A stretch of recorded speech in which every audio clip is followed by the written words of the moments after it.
Good morning to all of you. Welcome back to my channel. अगर आपने subscribe नहीं किया तो प्लीज सब्सक्राइब कर लीजिए। ये है page number 6 the Hindu newspaper का एडिटोरियल पेज। आज है 12 जुलाई 2025। हम बात करेंगे इस आर्टिकल के बारे में जो एग्जाम पर्सपेक्टिव से बहुत ही बेनिफिशियल रहता है। यहाँ पे बात की गई है स्टाइफलिंग ए सेन वॉइस। स्टाइफल होता है किसी का गला घोटना, चोक कर देना बिल्कुल। सेन मतलब समझदार, वॉइस। तो यहाँ पे राइटर जो है जो बात कर रहे हैं कि एक यूएस की गवर्नमेंट के द्वारा सैंक्शन लगाया गया है एक रेपोर्टर के भी। रेपोर्टर वो होता है जो एक ऑफिशियली ऑर्गेनाइज वे में किसी को रिस्पॉन्सिबिलिटी दी जाती है किसी चीज पे फाइंडिंग्स पे रिपोर्ट निकालना, तो उसको रेपोर्टर बोलते हैं। तो इन्होंने कहा कि stifling is sane voice. Sane voice मतलब जो बिल्कुल समझदार वॉइस है उसको दबाना, गला घोटना। US sanction against a UN official are dangerous and absurd. तो इससे पहले मैं बता देता हूँ न्यूज़पेपर की पीडीएफ आपको टॉपिकल ई पेपर के नाम से टेलीग्राम चैनल है। यहाँ पे इंडियन एक्सप्रेस और द हिंदू न्यूज़पेपर की पीडीएफ फ्री में प्रोवाइड कराई जाती है, वो भी रेगुलर बेसिस पे। तो उन्होंने कहा कि US sanction against UN official are dangerous and absurd. तो यूएस गवर्नमेंट के जो सैंक्शन है, सैंक्शन क्या होता है, किसी पे बाधाएं लगा देना, रेस्ट्रिक्शन लगा देना, अगेंस्ट के खिलाफ यूनाइटेड नेशन ऑफिशियल, संयुक्त राष्ट्र संघ के एक ऑफिशियल हैं जिनको रेपोर्टर बोलते हैं, आर डेंजरस खतरनाक हैं, एंड एब्सर्ड और बेतुके हैं जिनका कोई तर्क नहीं बनता। The US decision to impose sanction on a United Nation special reporter. तो रेपोर्टर जो ऑफिशियली इसको रिकग्नाइज किया जाता है रिपोर्ट फाइंडिंग्स निकालने के लिए। तो यूएस का जो डिसीजन है इम्पोज लादना सैंक्शन बाधाएं on a United Nation special rapporteur for her criticism. Ladies हैं वो, उनके क्रिटिसिज्म उन्होंने आलोचना की है इजराइल की वार इन गाजा स्ट्रिप में जो है फिलिस्तीन पे। Has been called a dangerous president. उसको हैज बीन कॉल्ड, उसको पुकारा गया है। पैसिव फॉर्मेट है, हैज बीन कॉल्ड उसको पुकारा गया है डेंजरस प्रेसिडेंट खतरनाक पूर्ववर्ती बाय द यूनाइटेड नेशन के द्वारा and top UN human rights official, जो ह्यूमन राइट्स काउंसिल के ऑफिशियल हैं उन्होंने इसको खतरनाक प्रेसिडेंट बताया है। मतलब आगे आने वाले इवेंट के लिए एक इंस्पिरेशन बन जाएगा जो भी खतरनाक रहेगा। द कंपोनेंट्स फॉलोड, जो भी कमेंट्स फॉलो किए गए हैं, followed US secretary of state Marco Rubio announcement that Francesca Albanese. तो लेडीज का नाम है फ्रांसिस्का अल्बानीज। तो इन्होंने कहा कि जो कमेंट्स किसके द्वारा, followed by the US secretary of state. US के जो सेक्रेटरी ऑफ स्टेट हैं, जैसे मान लो यहाँ पे डिफेंस एडवाइजर हैं जो अजीत डोवाल, वैसे ही वहाँ पे सिक्योरिटी ऑफ स्टेट हैं मार्को रूबियो ने कहा कि announcement that Francesca Albanese is special reporter on the situation of human rights in occupied फिलिस्तीन टेरिटरी सिंस 1967। तो ये इन्होंने कहा कि स्पेशल रिपोर्टर हैं जो कि सिचुएशन पे काम कर रही है ह्यूमन राइट्स के बारे में फिलिस्तीन टेरिटरी में 1967 से। वुड फेस रेस्ट्रिक्शन, ये फ्यूचर में क्या करेंगी, सामना करना होगा इनको रेस्ट्रिक्शन बाधाएं as a result of her engagement with the International Criminal Court. क्योंकि किस रिजल्ट के थ्रू, क्योंकि उनकी एंगेजमेंट रही है इंटरनेशनल क्रिमिनल कोर्ट के जो इसका हेडक्वार्टर नीदरलैंड हैग में है। The ICC has already been sanctioned by US president Donald Trump. तो आईसीसी जो इंटरनेशनल क्रिमिनल कोर्ट है उसको पहले से ही सैंक्शन लगा दिए गए हैं यूएस के डोनाल्ड ट्रंप के द्वारा। इज एन एग्जीक्यूटिव ऑर्डर के थ्रू जो प्रेसिडेंट देता है। Shortly after he took office, जो तब उन्होंने ऑफिस लिया था तभी उन्होंने ये रेस्ट्रिक्शन लगा दिए थे। While scope of sanction are still unclear. तो कहाँ तक लगेंगे, किस लेवल तक लगेंगे उनका जो सैंक्शन का अभी भी अनक्लियर है। They are understood to include travel and visa bans. तो ये दे आर अंडरस्टूड, उन चीजों को समझा गया है कि इनको लगेंगे ट्रेवल या वीजा बैन लगेंगे and possible assets freeze for Miss Albanese. Asset मतलब जो इनकी पूंजी है वो उसको ब्लॉक कर देंगे, वो यूज नहीं कर पाएगी मिस एल्बनीज की जो यूएसए में रहेगी।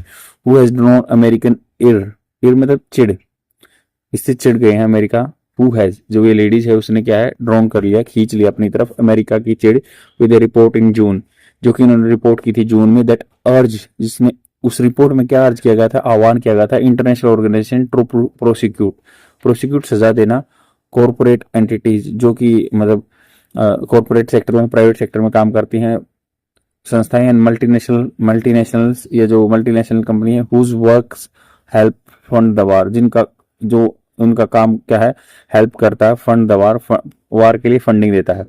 Miss Albanese has frequently accuse Israel of conducting the cruel. तो मिस एल्बनीज ने क्या है, बार बार एक्यूज लगाया, दोष लगाए हैं इजराइल को कंडक्ट करने के लिए क्रूअल क्रूलेस्ट मतलब सबसे ज्यादा जेनोसाइड नरसंहार in Gaza as well as its take over of Gaza strip, और जो ये इन्होंने टेक ओवर रिस्पॉन्सिबिलिटी अपनी बागडोर संभाल ली है गाजा स्ट्रिप की, उस चीज के लिए क्रिटिसाइज किया है।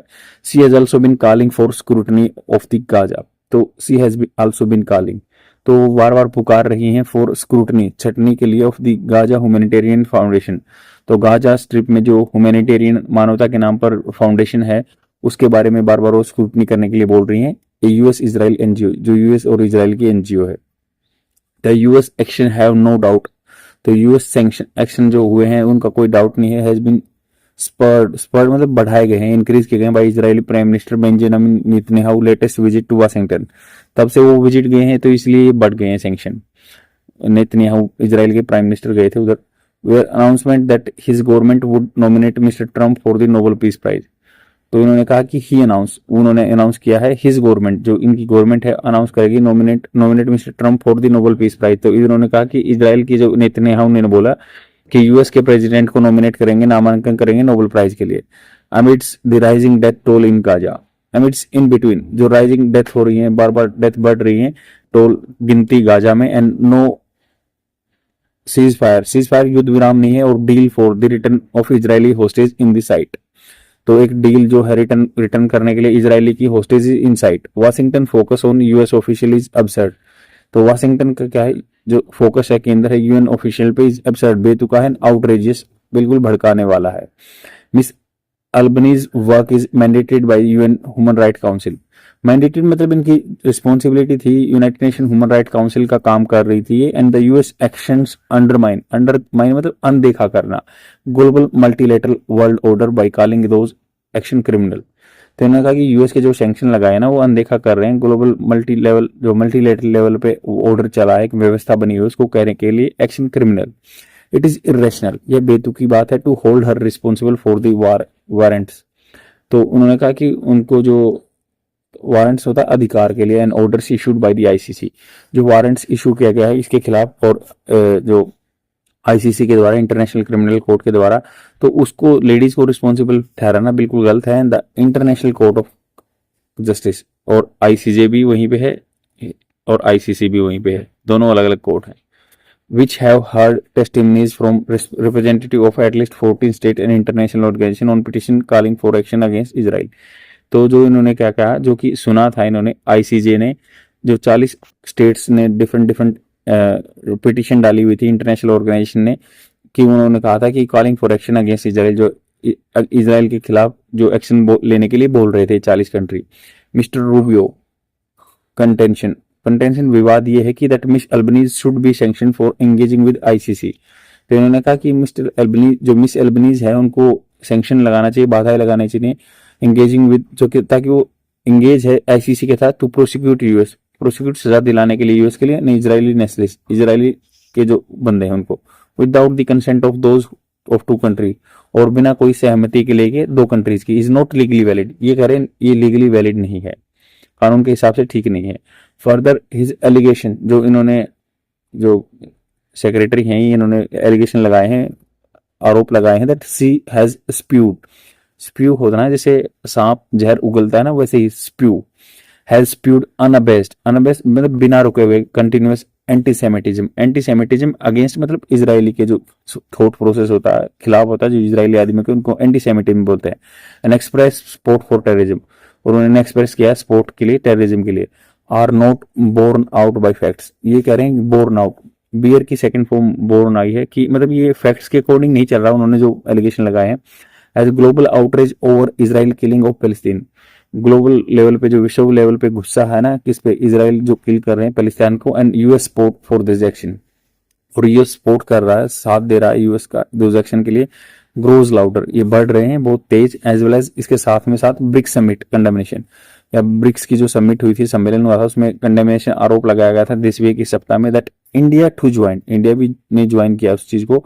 It is time for US, ये समय आ गया है यूएस के लिए, to look into the mirror, तो सामने देखना चाहिए उनको क्या हो रहा है, and the need is to effect immediate ceasefire, और द नीड जरूरत यह है कि टू इफेक्ट प्रभाव में लाए इमीडिएट तुरंत सीज फायर युद्ध विराम, and not in bringing this considerable might, और नहीं लाना चाहिए कंसिडरेबल अच्छी खासी मात्रा में शक्ति जो है, माइट मतलब शक्ति, power of the most powerful country to bear over one individual. तो इन्होंने कहा कि ये जो अपने देश की जो पावर है उसको, मोस्ट पावरफुल कंट्री है यूएस, टू बियर ओवर मतलब उस आदमी, इस लेडीज के लिए नहीं होना चाहिए, इंडिविजुअल के लिए, in order to silence her voice, तो उसकी जो साइलेंस करने के लिए वॉइस, उस पर पूरा फोर्स नहीं लगाना चाहिए। आई होप आपको समझ में आया होगा। काफी सिंपल आर्टिकल है बट कम्पिटिटिव एग्जाम के लिए बहुत ही बेनिफिशियल है। यहाँ पे वोकेबलरी वर्ड्स वगैरह काफी अच्छे आए थे। थैंक यू वेरी मच, आज के लिए इतना ही, बाय। लाइक एंड कमेंट जरूर करना, 1 सेकंड लगता है।